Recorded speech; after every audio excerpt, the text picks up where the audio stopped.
Eu quero convidar você para abrir a sua Bíblia. Enquanto as crianças vão ter a sua aula lá nos fundos, quero convidá-lo a abrir a sua Bíblia no livro de Êxodo. É o segundo livro da Bíblia, Êxodo, capítulo 25. Livro de Êxodo, capítulo 25.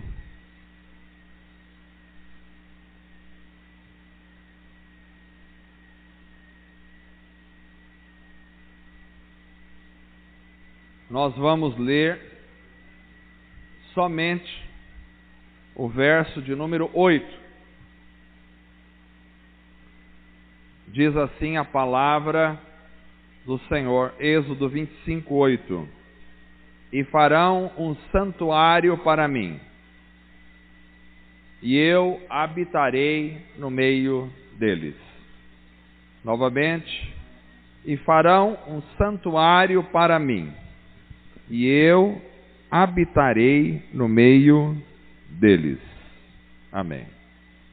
Vamos orar ao Senhor. Senhor Deus, nós te louvamos, Senhor, te agradecemos. Obrigado pela palavra lida esta noite. Nós cremos no poder da tua palavra. Nós cremos na ação do teu Espírito Santo. Nós cremos na manifestação do teu poder. Nós cremos, ó Deus, que tu és um Deus que se revela a nós. Tu és um Deus que estabeleces relacionamento com o teu povo. Nós cremos que a tua palavra é um instrumento onde o Senhor nos instrui, e nós queremos ser instruídos pela tua palavra esta noite. Abençoe os demais irmãos que estão de viagem, não puderam estar conosco esta noite, que o Senhor fortaleça a vida de cada um deles, aqueles que não puderam vir, também, ó Pai. Abençoe os que vieram, renova o coração de cada um. Abençoe aqueles que vão assistir, ó Deus, a mensagem pregada esta noite pela internet. Que tudo seja para a glória, para a honra e para o louvor do seu nome somente.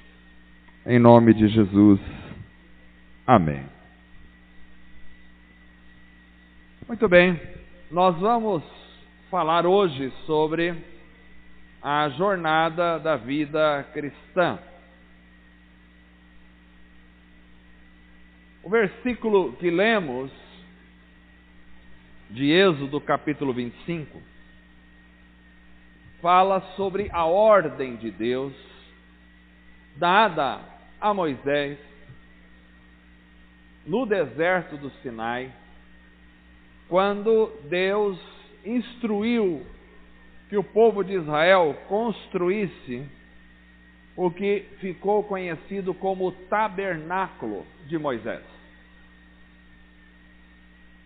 Eu sou fascinado por essa instrução do tabernáculo. O tabernáculo era uma tenda feita de peles de animais, uma tenda retangular, onde havia uma série de elementos que simbolizavam a presença e o culto a Deus.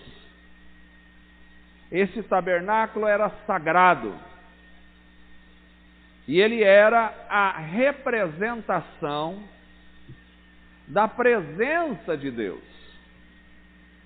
Deus diz: e farão um santuário para mim, é o tabernáculo, e eu habitarei no meio deles. O tabernáculo ficava no centro de Israel, enquanto viajava pelo deserto. O tabernáculo era a representação da presença de Deus em meio ao povo de Israel, e ao mesmo tempo que representava a presença do próprio Deus, representava também a vida com Deus em sua simbologia. Então hoje eu quero me dedicar um pouquinho com vocês para olhar com os irmãos para este tabernáculo e tentar entender o que Deus quer revelar a respeito de si mesmo e da vida com Ele nas Escrituras. Quando nós olhamos no Novo Testamento, nós vemos que o Novo Testamento fala sobre as Escrituras do Antigo Testamento como um elemento que está escrito para a nossa instrução. Diz Paulo, tudo aquilo que foi escrito para a nossa instrução. E ele está falando do Antigo Testamento, porque o Novo ainda estava sendo escrito e seria ainda escrito. Então, nós não abortamos o Antigo Testamento. Nós não rasgamos o Antigo Testamento da Bíblia. Nós não dizemos que o Antigo Testamento caducou. Não. É claro que não estamos mais debaixo da lei do Antigo Testamento para guardar a lei. Mas a lei do Antigo Testamento, como todo o Antigo Testamento, tem instrução para a vida do fiel. Então hoje nós vamos ver como o tabernáculo de Moisés tem uma instrução sobre a vida cristã e a vida do servo de Deus. Eu preparei um slide apenas, e eu pedi que a Carla projete aqui esse slide, onde vai ficar mais claro. É uma planta, isso, obrigado. É uma planta do tabernáculo. Não sei se dá para vocês lerem daí, né? Se não der, eu vou ler daqui. Então, aqui nós temos a porta do tabernáculo. Essa é a planta. O tabernáculo é dividido em 3 partes principais: átrio, lugar santo e lugar santíssimo, ou santo dos santos. Então nós temos lá átrio, lugar santo e lugar santíssimo, ou santo dos santos. O primeiro elemento do altar do tabernáculo, isso aqui tudo é o tabernáculo, certo? O primeiro elemento do tabernáculo é o altar de bronze. Aqui nós temos o altar de bronze. Depois, vindo a leste, para entrar no tabernáculo, propriamente na tenda da congregação, aqui nós temos a bacia, ou pia, ou lavatório. Aqui está como fonte, ou o local onde era feito de bronze, onde os levitas se lavavam, certo? Então aqui nós temos o altar de bronze, aqui nós temos o tanque para lavagem, onde eles se lavavam. Aqui era feito os sacrifícios de animais, e aqui eu tenho o local onde eles se purificavam. E aí aqui eu tenho o primeiro véu. Após o primeiro véu, na entrada, eu tenho à direita de quem está entrando a mesa com os pães da proposição. Eram 7 pães que ficavam aqui, os pães ficavam estabelecidos em cima da mesa e eram trocados sempre. Então aqui eu tenho uma mesa com pães. À esquerda e de frente para a mesa, eu tenho aquilo que a gente chama de castiçal ou candelabro, que era uma espécie de castiçal com 7 braços, onde haveria as lâmpadas. Claro que nessa época não tinha luz elétrica, então as lâmpadas eram alimentadas a azeite. Então as lâmpadas tinham 7 lâmpadas, que tinha fogo colocado nessas lâmpadas, e elas iluminavam todo o espaço aqui. À frente do castiçal e da mesa com os pães, nós temos o altar de incenso. Então aqui nós temos o altar onde se ofereciam incensos a Deus. Incenso aqui não tem nada a ver com incenso que a gente tem no Brasil, aí nessas casas místicas, onde eles falam, não, queima incenso lá na sua casa para espantar os espíritos maus, e não tem nada a ver com essa coisa mística. Aqui era um incenso próprio que Deus ensinou eles a fazer, e que tinha uma representatividade que nós vamos ver. Então aqui eu tenho o primeiro véu, e aqui eu tenho o segundo véu, que separa o lugar santo do santíssimo. Nessa parte, só o sumo sacerdote entrava uma vez por ano, amarrado, com campainhas na roupa, para que, se ele entrasse aqui em pecado, ele morria imediatamente. Eles ficavam escutando lá de fora. Enquanto as campainhas estavam tocando na veste dele, é porque ele estava se mexendo, estava vivo. Se ficasse um silêncio sepulcral, é porque ele estava morto, tinha morrido lá dentro. Nesse lugar chamado Santíssimo, Santo dos Santos, é onde existia a Arca da Aliança, que era uma caixa de madeira, e na Arca da Aliança tinha uma urna contendo o maná, tinha a vara de Arão que floresceu, e tinha as tábuas dos 10 mandamentos. Estava dentro da caixa da Arca da Aliança. Tinha uma tampa que era chamada propiciatório, e em cima dessa tampa tinha a figura de 2 anjos que olhavam para dentro da arca e que se tocavam em suas asas. E aqui era onde a gente dizia que a presença de Deus estava. Ninguém podia chegar à presença de Deus a não ser o sumo sacerdote, uma vez por ano, quando ultrapassava esse véu para entrar na presença de Deus. Este era o tabernáculo de Moisés, que acompanhou o povo de Israel durante os seus 40 anos no deserto. Depois, quando eles entraram na terra prometida, e aí ficaram lá, passou o período dos juízes, começou o período dos reis, e primeiro rei foi o rei Saul, segundo foi o rei Davi, terceiro foi o rei Salomão.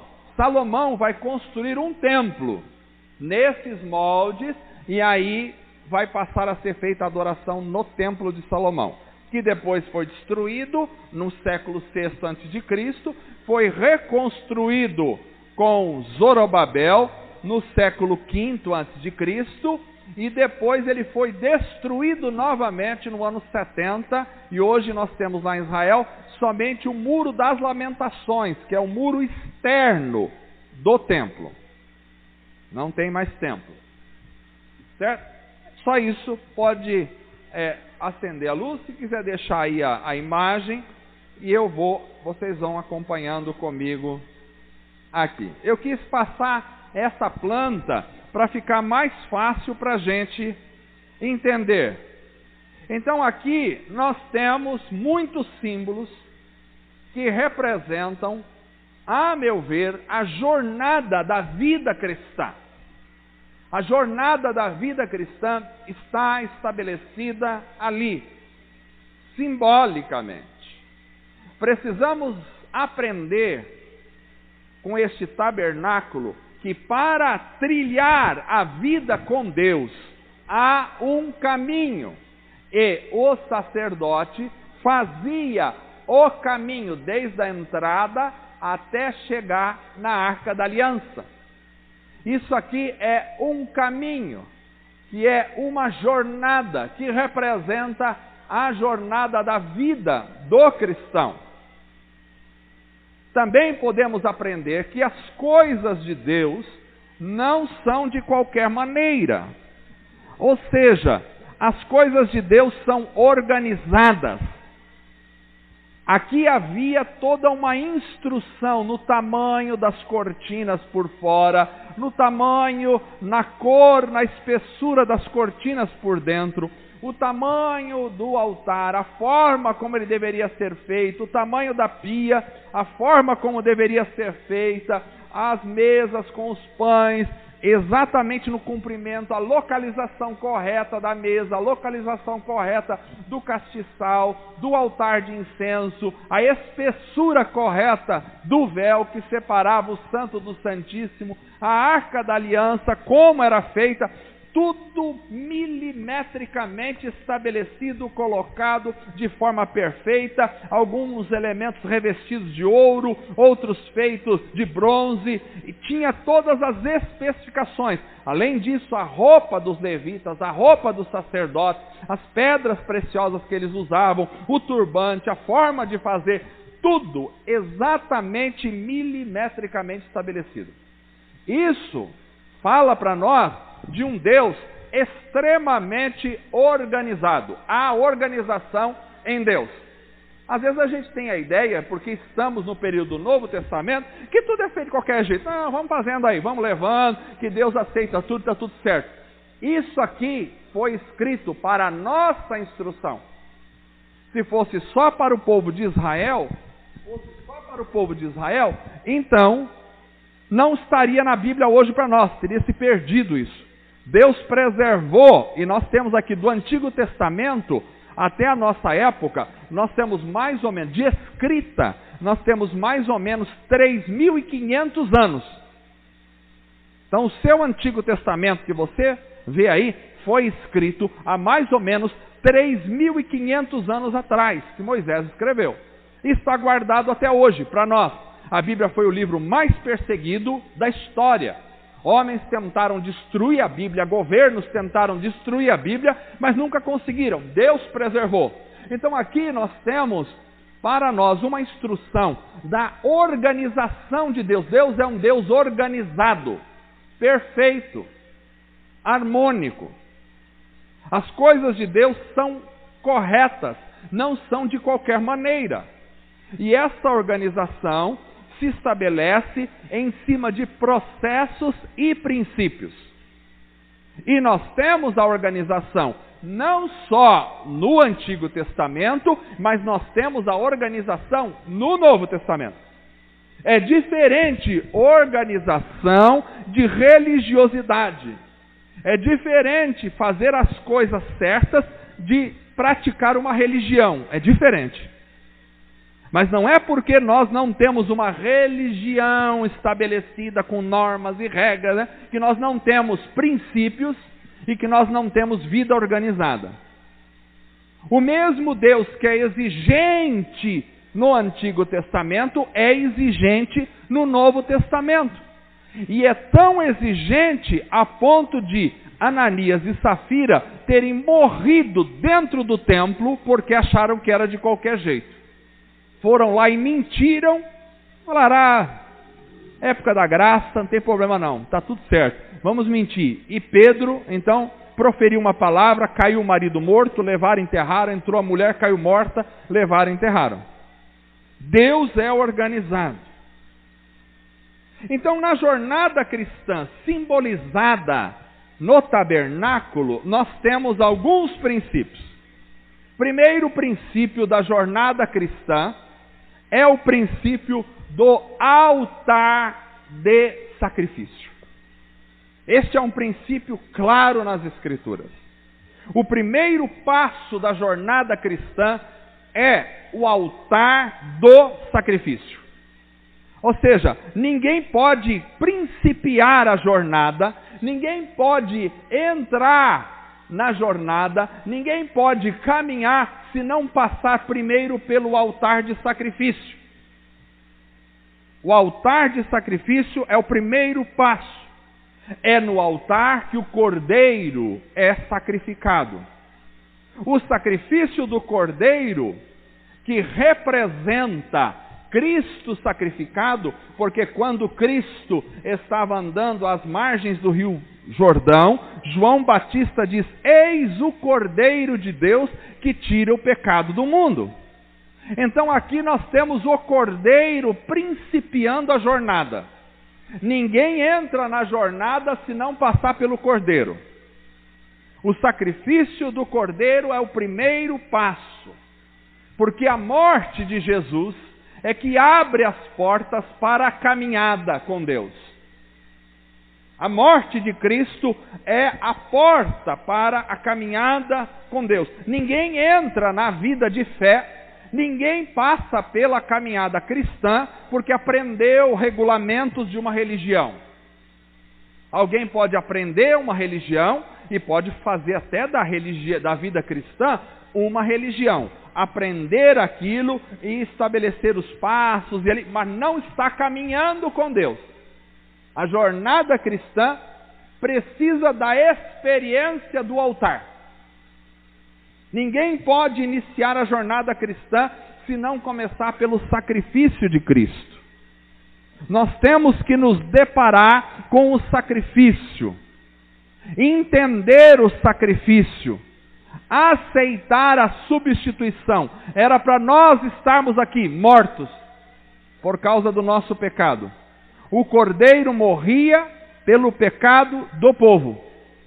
Então, por causa do nosso pecado, ao entrar na caminhada cristã, para entrar, a primeira coisa com a qual eu devo me deparar é com a cruz. É com o Cordeiro morto, sacrificado por mim. É com o sangue da cruz. Só quando entendemos e experimentamos o relacionamento de vivência do sacrifício de Cristo é que nós podemos iniciar a jornada cristã. É quando eu entendo que houve uma morte aqui que é substitutiva. É quando eu entendo que era para eu estar aqui, mas alguém morreu em meu lugar e aqui há sangue. E há sangue porque vida foi derramada. E por causa do sangue, e só por causa do sangue eu posso entrar. Eu não consigo caminhar na vida cristã se eu não passar pelo sangue de Jesus. Eu não consigo viver com Deus se o sangue da cruz não estiver sobre mim. Eu não consigo andar com o Senhor se o sangue não recair sobre a minha vida. A Bíblia diz que o sangue de Cristo é que purifica-nos de todos os nossos pecados. Então o sangue precisa estar sobre mim. Eu preciso entrar, e para entrar eu preciso me deparar. Não há como entrar sem se deparar com o altar do holocausto. Qualquer um que entrava no tabernáculo veria um animal morto, veria o sangue derramado. Esse é o princípio, é a abertura da jornada com Deus. Se você quer andar com Deus, você tem que entender o sacrifício, você tem que aceitar o sacrifício, você tem que aceitar que a chave para a porta de entrada do caminho com Deus não é o teu sangue, não são os teus sacrifícios, não é o teu esforço, não é a tua bondade, não é a tua religião, não são os teus bons comportamentos, não é a sua atitude. A chave de entrada na jornada com Deus é o sangue derramado na cruz. E esse sangue é o sangue de Jesus. Amém, irmãos? Aleluia. Estou empolgado com esse negócio. Que maravilha. A cruz é a porta de entrada. A morte de Cristo abre a porta. O cristão precisa primeiro passar pela entrada. E na entrada ele precisa se entregar a Cristo. Ele precisa observar a morte de Cristo. Ele precisa, na realidade, morrer com Cristo no altar. Paulo disse, eu já estou crucificado com Cristo. Há uma identificação, ao entrar aqui, há uma identificação tão grande com o Cordeiro sacrificado, que eu estou sacrificado com Ele. Quando Ele morreu, eu morri com Ele. Quando Ele foi crucificado, eu fui crucificado com Ele.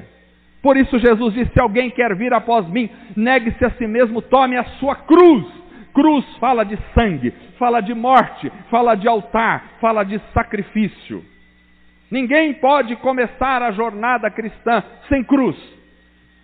A cruz é o elemento essencial. O primeiro passo é a cruz. Quando eu dou o primeiro passo, que é enxergar a morte de Cristo, a morte substitutiva, aceitar, ser crucificado com Cristo, receber o sangue de Cristo, a partir daqui vem o segundo passo. Após o sacrifício e o altar, vem a pia de bronze. Vem a bacia de bronze. A bacia de bronze representa a purificação. A água era colocada aqui. E o sacerdote tinha que se lavar. Ele tinha que se banhar nesta bacia de bronze com água. Porque ele entendia a sua imundície. Ele precisava cerimonialmente representar a purificação. Então é pelo sacrifício que eu tenho acesso à purificação. Eu não posso, veja bem, a fonte, veja bem, a pia não está antes do altar. Alguém pensa, mas primeiro lava a mão, depois vai para o altar. Não, primeiro é o sangue. O sangue leva à purificação. Se não passar pelo sangue, não tem purificação. Primeiro passo é o sangue, é a morte. Segundo passo é a purificação. A água representa a purificação. Jornada sem cruz não existe. Cruz que não leva à purificação é mero teatro religioso. Cruz que não leva à bacia de bronze com água purificadora é mero teatro religioso. Eu posso ter cruz, eu posso falar da cruz, eu posso representar Jesus numa cruz, eu posso passar um filme sobre a crucificação, eu posso dizer Cristo morreu por mim, mas a cruz que não levar à bacia de bronze da purificação, ela é tão somente um teatro religioso, não é vida cristã. A purificação é um processo na vida do cristão. É um processo constante e importante. E eu diria fundamental. Porque aqui nós temos a santificação. A santificação precisa passar pela cruz, senão não tem santificação. Sem altar não tem pia. Mas o altar leva a pia. Temos a santificação. Ela principia na cruz, mas ela continua no altar, na pia de lavagem. Principia na cruz e depois continua na lavagem da água. É quando nós temos a realidade da vida entregue a Deus, que o processo de santificação tem um início em nós. Primeiro precisamos de Cristo morto, crucificado e do sangue da cruz. Senão não há santificação. Mas a partir do Cristo morto, então inicia-se o processo da santificação em nós. E Paulo fala, e a Bíblia diz, seguir a santificação, a paz com todos e a santificação, sem a qual ninguém verá o Senhor. Então, quando temos a realidade da vida entregue a Deus, nós temos o processo iniciado da santificação. E aqui que também vamos para o batismo. Porque isso aqui representa também o batismo. O batismo é uma representação daquilo que nos purificou, nos lavou em Cristo Jesus. A água do batismo representa também a nossa purificação. Aquilo que ocorreu em nós. Então, não há jornada cristã sem água. Não há jornada cristã sem santificação. Se eu não passar pela santificação, não tenho jornada cristã. Jornada cristã precisa passar pela pia da lavagem com água. Hoje em dia nós temos muitos oferecendo uma vida com Deus que enfoca sim o altar, mas não enfoca a santificação. Enfoca o altar, mas se desvia da pia. Não se engane. Pode haver igreja, pode haver pastor, pode haver líder, pode haver Bíblia, pode haver pregação, pode haver ceia, pode haver dízimo, pode haver música, pode haver pregação, pode haver qualquer coisa. Mas se tiver altar e não tiver bacia de bronze, não tem vida com Deus. Vida com Deus começa no altar, mas passa pela santificação. Hoje em dia nós temos aí uma moda nas igrejas. Não, Deus é maravilhoso, inclusivo, recebe tudo, não precisa de santificação coisa nenhuma. Você vai indo aí, Deus te aceita do jeito que você está. Deus é bom, Deus é alegria, Deus é amor, uma festa. E esse amor que eles falam que é Deus, está tudo errado. Não é assim. Deus é amor, mas também é santificação. Sede santos porque eu sou santo, diz a palavra do Senhor. Antigo e Novo Testamento. A mesma coisa. O Novo Testamento repete o que o Antigo Testamento diz. Pedro, na carta de Pedro, diz: sede santos, porque eu sou santo. Então não há vida cristã sem constante purificação. Não há. É quando nós vamos nos livrando dos enroscos da nossa vida. É quando nós vamos nos despindo dos atrapalhos da nossa vida. É quando nós vamos deixando o velho mundo, as velhas práticas, os velhos pecados da nossa vida. É um processo. É um processo de caminhada. E aqui eu não estou dizendo que alguém tem o direito de ficar julgando o outro. Não é isso. Mas eu estou dizendo que a vida com Deus é assim. A vida com Deus é uma vida que passa pelo altar, mas que entra para a santidade. E cada um vai passo a passo, se limpando pela palavra, se limpando pela vida com Deus, abandonando o pecado, mudando aqui, mudando ali. Isso vai acontecendo. Então, primeiro vem a cruz. Em seguida, vem a purificação, a santificação. Esses são os elementos que estão sempre presentes em nós. E nós precisamos sempre revisitar essa jornada. Revisitar a cruz, e é por isso que nós tomamos a ceia todos os meses, para lembrar da cruz e também caminhar pela santificação. Mas a jornada cristã não para aí. Agora vai precisar entrar pelo primeiro véu. Você teve o sangue. Você está no processo de santificação? Não acabou ainda. Não é só isso. Tem muita coisa maravilhosa aqui. Você está só no começo, nem entrou no primeiro véu ainda. Agora vai entrar o primeiro véu. Então, o primeiro véu e o terceiro passo que nós estamos dando aqui é quando a gente entra pelo véu e percebe a mesa com os pães da proposição. Os pães estavam ali continuamente. Pão representa o quê? Pão representa o sustento. É a sustentação para a jornada. Ninguém consegue se manter de pé se não comer o pão.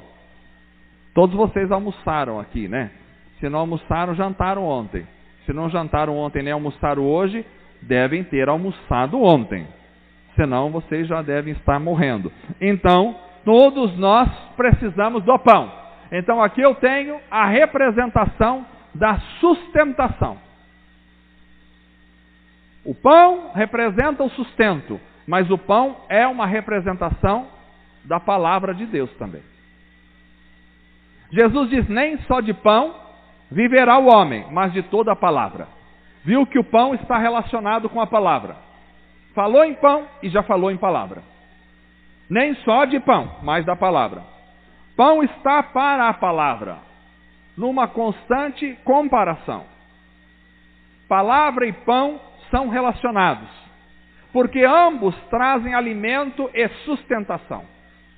Então a jornada cristã não pode prescindir do pão. Tem gente que tem altar, quer se santificar, mas não liga para o pão. Se não comer o pão, vai ficando fraco, fraco, fraco e morre. Jornada cristã precisa de pão. É se alimentar constantemente da palavra. Palavra de Deus. Olha, nós somos privilegiados.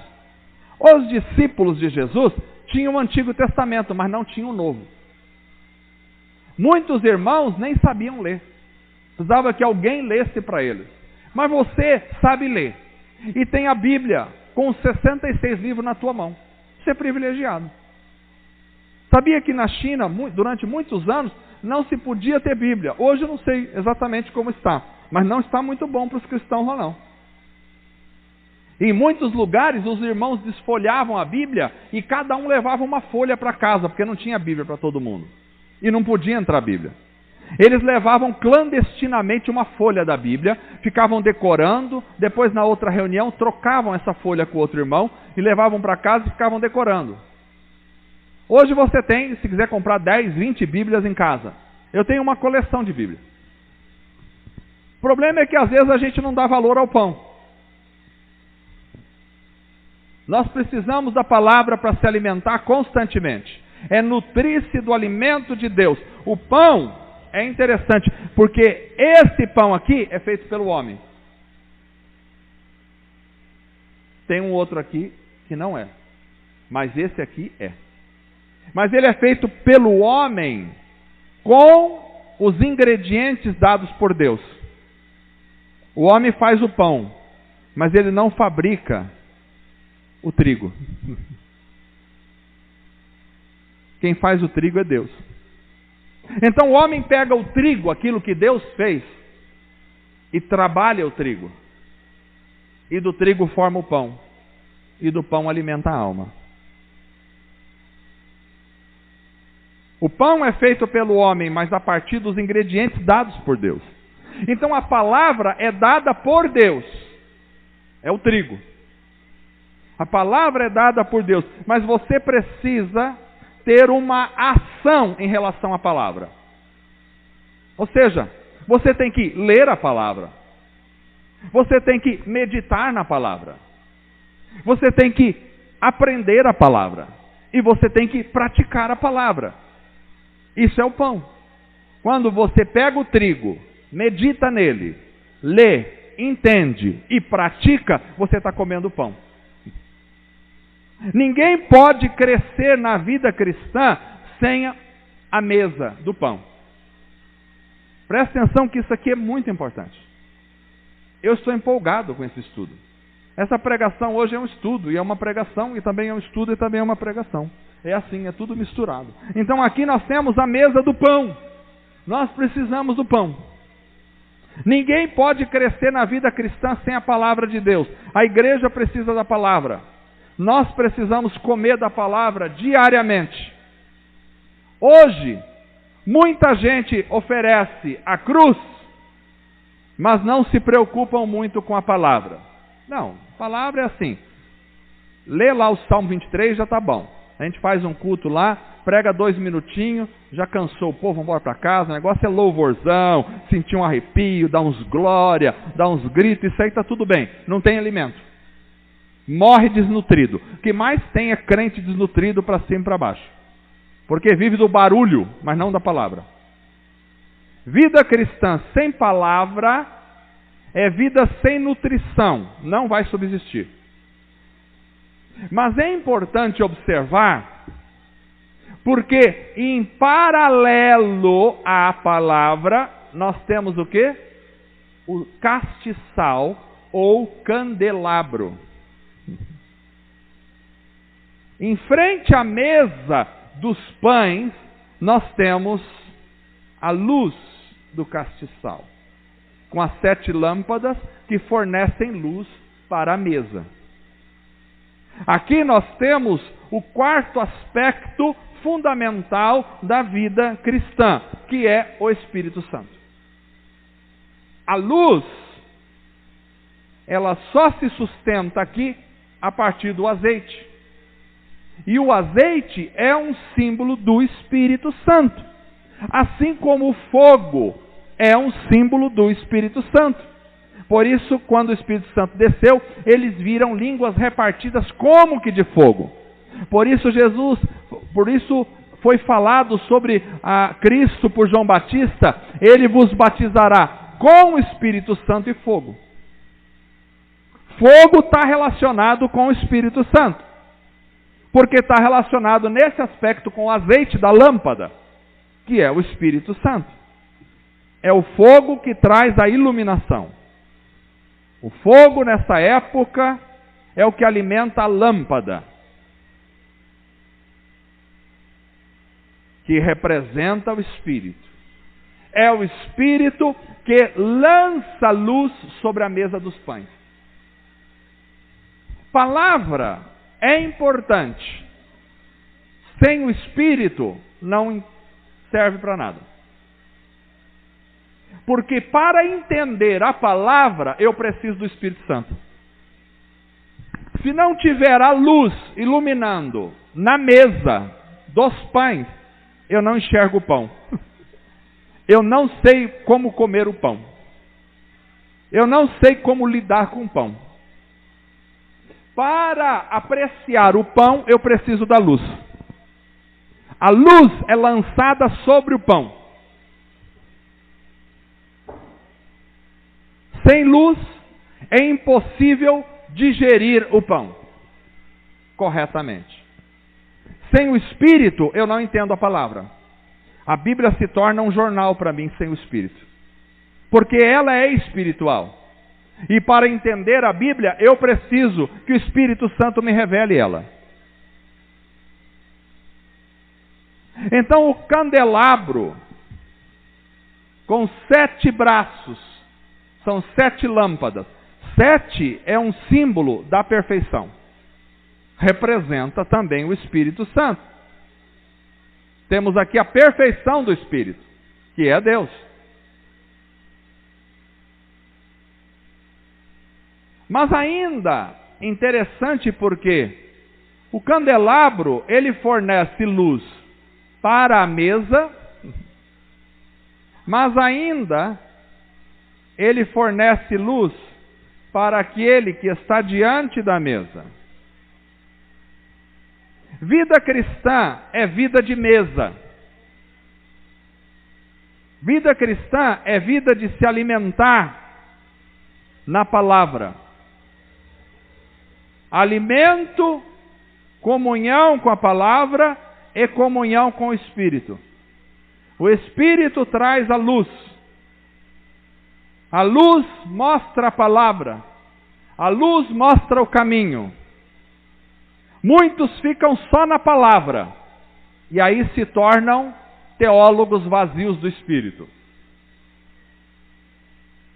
Se ficar só na palavra, eu fico árido e seco. Quando você vê um cara que conhece muito de Bíblia, mas não tem vida com Deus, a lâmpada está apagada. Está seco. Não tem o calor do Espírito, não tem o fogo do Espírito, não tem a luz do Espírito. Vida cristã precisa de poder e ação do Espírito Santo. Nós precisamos do Espírito Santo. Jesus disse, Ele vos ensinará todas as coisas. Então o Espírito precisa iluminar a palavra, ensinar a palavra para que a gente entenda. Senão a gente não entende. Mas além disso, o candelabro também lança luz em direção ao véu, o segundo véu, para apontar o caminho da jornada. Esse segundo véu vai levar ao Santo dos Santos. A luz indica o caminho. O Espírito Santo é quem indica o caminho para desfrutarmos da presença do Pai. Sem o Espírito Santo não há presença de Deus na nossa vida. Porque o Espírito Santo é Deus. Jesus disse, Ele me glorificará. Ele indica o caminho para desfrutarmos da presença do Pai. O Espírito Santo é quem indica, a luz é quem indica o caminho para onde eu vou. Sem luz, há escuridão na palavra, não entendo a palavra e não sei para onde vou. Mas antes de cruzarmos o véu da presença do Santíssimo, é importante o quinto aspecto da vida cristã, que é o altar de incenso. Se por um lado o candelabro lança luz sobre a palavra que é o pão, o mesmo candelabro lança luz sobre o altar de incenso.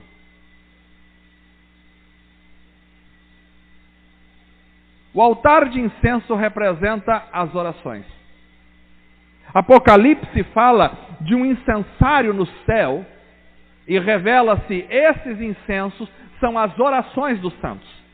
Por que o incenso representa a oração? Porque o incenso queima e sobe uma fumaça.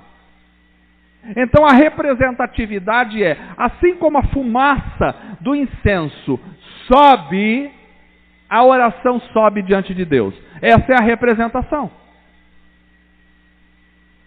Então, jornada cristã tem altar, tem santidade, tem palavra, tem espírito, mas também tem oração. Deus é perfeito, aleluia, dá vontade de falar em línguas. Deus é perfeito, oh glória a Deus. Isso aqui, a oração. O incenso. Não pode ter jornada cristã que não seja envolvida por oração. Aqui eu vejo o incenso enchendo todo o espaço. A fumaça do incenso enchendo todo o espaço. O incenso envolvia a realidade do lugar santo como um todo. A fumaça do incenso deveria preencher e envolver toda aquela realidade. A fumaça do incenso atingia a mesa com os pães da proposição. Ou seja, as orações têm que estar envolvidas com o pão da palavra. Palavra sem oração é vida seca. Jesus tinha palavra e tinha oração. Jesus orava nos montes, passava a noite orando. Pregava maravilhosamente, ensinava maravilhosamente, mas também orava profundamente. A fumaça do incenso atingia o pão. O pão estava sendo atingido pelo incenso. A oração e a palavra andam juntos na vida cristã. Se tem mesa, também tem incenso. Se tem incenso, também tem mesa. Mas também, como o pão era iluminado, pelo candelabro, o incenso também era iluminado pelo candelabro. Então havia aqui uma mistura de fumaça do incenso com o cheiro do pão, com a luz do candelabro. Que maravilha, que experiência! A experiência do Espírito. O Espírito iluminando a palavra, o Espírito iluminando o altar das orações, a oração envolvida com o Espírito, a oração envolvida com a palavra envolvida com a oração, a palavra envolvida com o Espírito. Esse espaço é o espaço da caminhada de todos os dias. Se você caminha, mas você caminha sem o Espírito, você está perdido indo para o buraco, porque não está enxergando. Pensa que enxerga, mas não vê. Se você caminha sem pão, está subnutrido e vai morrer.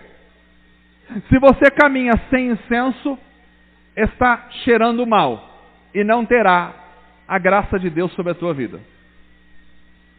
A vida de oração tem que estar misturada, envolvida com a palavra e iluminada pelo Espírito. O candelabro ilumina a oração. A Bíblia diz que o Espírito de Deus intercede com gemidos inexprimíveis por nós. Veja que a oração, e é por isso que nós oramos em língua, nós temos Espírito misturado, muito misturado com a oração. Então a fumaça da oração está por toda parte, iluminada pelo Espírito e invadida pelo Espírito e invadindo o Espírito. Então eu tenho a luz do Espírito enchendo a oração. Por isso eu tenho a oração em línguas, em mistério, diante de Deus. Por isso eu tenho o Espírito orando com gemidos inexprimíveis. Oração, palavra e Espírito estão no mesmo espaço. Isso aqui não é por acaso, isso aqui é a perfeição de Deus, da vida cristã. Vocês estão entendendo? Aleluia.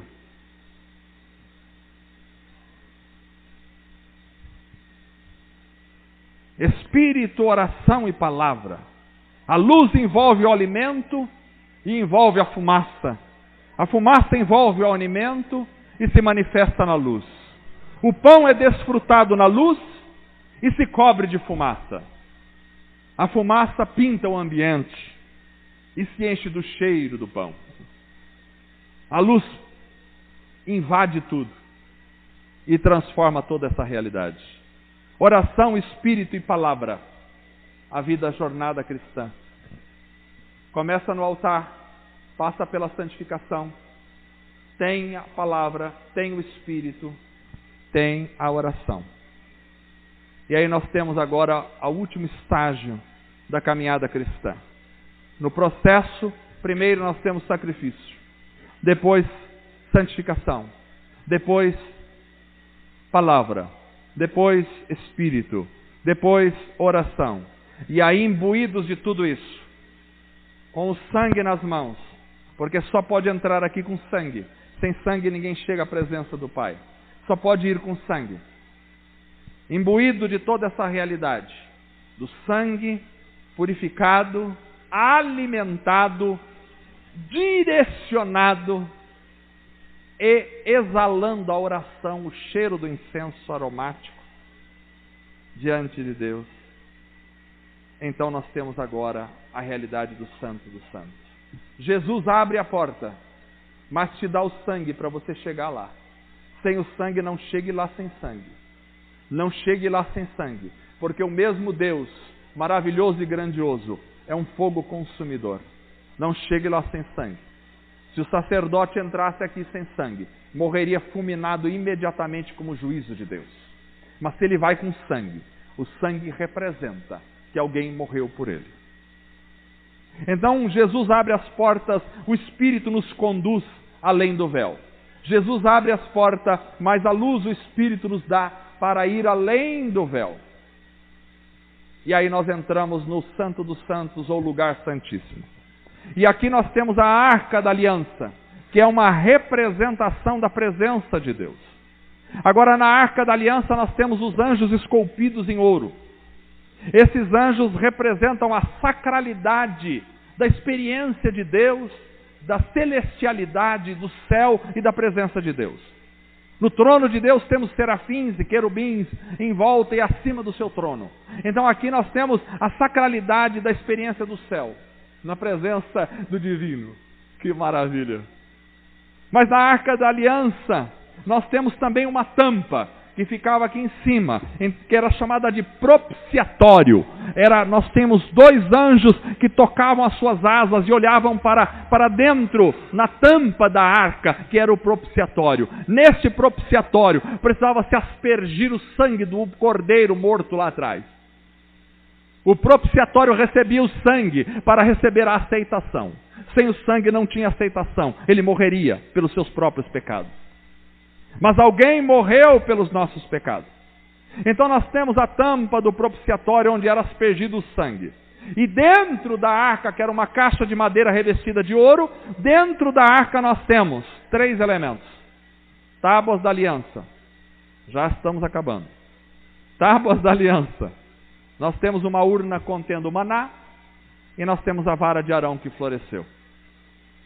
As tábuas da aliança representam o pacto, representam o concerto de Deus com seu povo.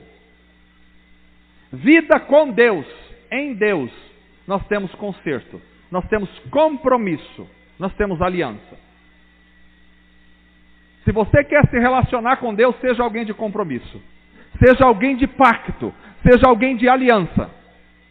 Nós temos aliança com Deus.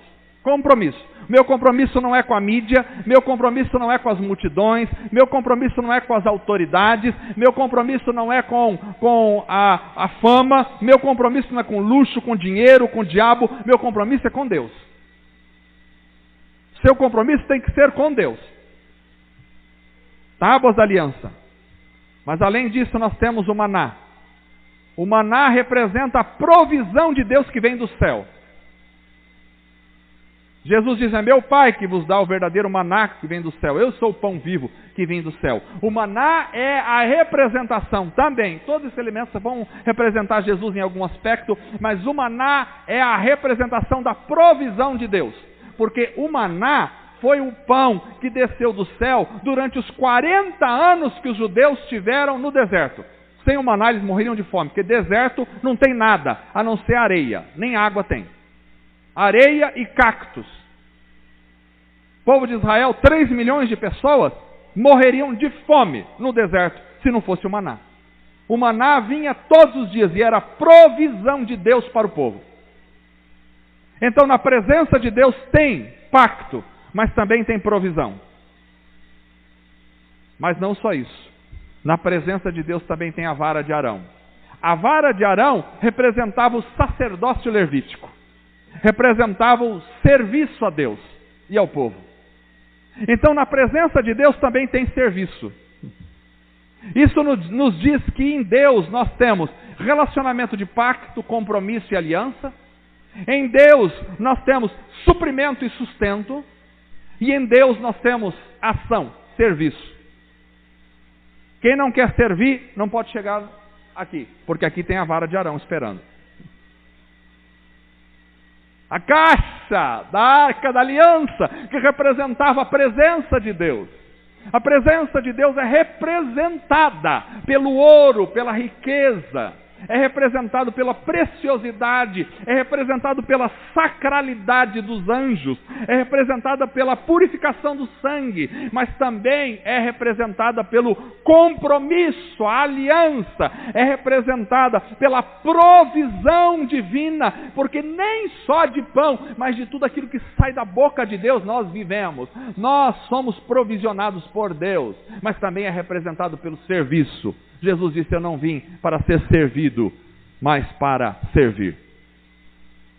Quem chega até Deus não chega sem sangue.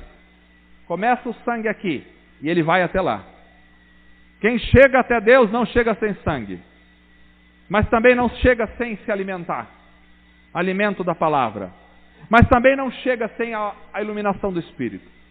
Mas também não chega sem a oração. Para chegar até Deus, vai sangue, vai lavagem, vai água, palavra, vai Espírito, vai oração, para chegar até Deus. Mas quando se chega a Deus, a gente encontra com o compromisso, com o suprimento e com o serviço. Esta é a mensagem desta noite. Vida cristã que não tem cruz, nem começou a ser vida cristã. Vida cristã que não tem santidade, nem entrou no primeiro véu. Vida cristã que não tem palavra, não tem força nem para dar um passo na direção de Deus. Vida cristã que não tem espírito, está na escuridão, não sabe nem para onde vai, se é norte, sul, leste ou oeste.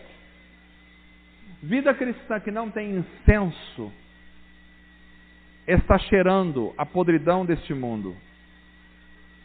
Vida cristã que não tem provisão, que não tem compromisso e que não tem serviço, nunca chegou no Santo dos Santos. Mas quando Jesus morreu na cruz, este véu do templo aqui foi rasgado. Isso diz o que para mim e para você? Diz para mim e para você que essa jornada aqui, que antes era feita só pelo sacerdote uma vez por ano, essa jornada, a partir da morte de Jesus, é para mim e para você. Não há mais o véu, não há mais empecilho.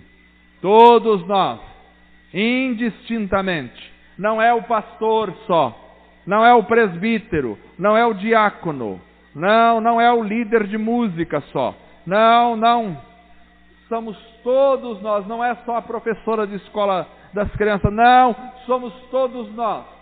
Todos nós temos acesso a essa jornada, e essa jornada tem que compor a nossa vida todos os dias. Sangue, pão, luz, incenso, água, provisão, compromisso, serviço. Que Deus os abençoe em nome de Jesus. Vamos ficar em pé. Glórias a Deus.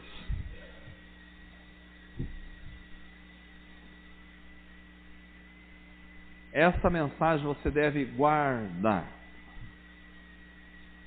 Esses ensinamentos, creio eu, se vocês querem um conselho, guarde eles por toda a vida. Toda a vossa peregrinação está aqui. Está aqui. A gente precisa disso todos os dias, todos os momentos, todos os segundos. Tem muita igreja hoje, tem muito propaganda de Deus hoje, tem muita mensagem hoje, tem muita fala de gospel hoje, mas se não tiver isso aqui, é tudo em vão, não serve para nada. Vamos orar. Senhor Deus, te louvamos pelo altar de sacrifício. Te louvamos porque Cristo morreu por nós e o Cordeiro foi sacrificado. E pelo sangue do Cordeiro nós temos acesso direto ao Santo dos Santos. Te louvamos pela pia de bronze, pela lavagem e purificação dos nossos pecados, pela vida de santidade. Te louvamos pelo pão, Senhor, pela palavra que nos alimenta na nossa caminhada cristã. Te louvamos, ó Espírito Santo, pela tua presença. Sem o Senhor iluminando a palavra, sem o Senhor enchendo o recinto, não seríamos nada, não compreenderíamos nada, não saberíamos para onde ir. Espírito de Deus, invade com a tua luz o nosso caminho. Lança a tua luz sobre o nosso pão. Lança a tua luz sobre o nosso altar de incenso, para que as nossas orações subam até os céus iluminadas pela tua presença, para que tu envolvas as nossas orações em ti e as nossas orações sejam feitas por ti e pelo Senhor, para o Senhor. Envolve, Espírito Santo, a nossa vida numa iluminação profunda, para que saibamos trilhar o norte da tua vontade. Espírito de Deus, nos conduz além, para caminharmos na história da vida cristã, sabendo que o véu foi rasgado pelo sangue da cruz. Cristo, com tua morte, o Senhor rasgou o véu. Ajuda-nos a estar diante do Senhor com ousadia nos santos dos santos, como diz a tua palavra, diante do Senhor, não diante de uma arca de madeira, mas diante do próprio Deus. Agora, diante dos anjos nos céus, diante do sacrifício da cruz, diante do pacto eterno inaugurado pelo Senhor na cruz do Calvário, diante, Senhor, da provisão de cada dia que desceu dos céus para alimentar a nossa alma, diante, Senhor, do serviço contínuo para a glória única e exclusiva do teu nome. Nessa jornada cristã, fortalece a nossa vida para a glória do Senhor. Em nome de Jesus. Amém.